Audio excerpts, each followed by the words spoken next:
সকালবেলার হাওয়া হাজার টাকার দেওয়া। সকালবেলা ফজর নামাজের পরে আমি এই যে কত সুন্দর মনোমুগ্ধকর একটা পরিবেশে বের হয়েছি, কিনা ভালো লাগতেছে আলহামদুলিল্লাহ।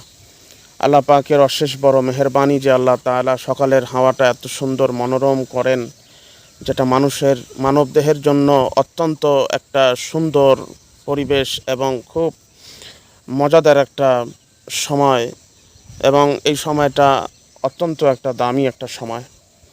তো আমি এই দামি সময়ের মধ্যে একটু তেলাওয়াত করি। বিসমিল্লাহির রহমানির রহিম।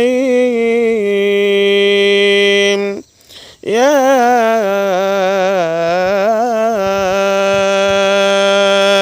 আইয়ুহাল মুযাম্মিল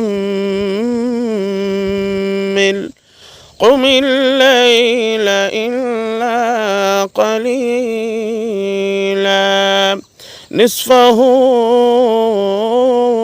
أو انقص منه قليلا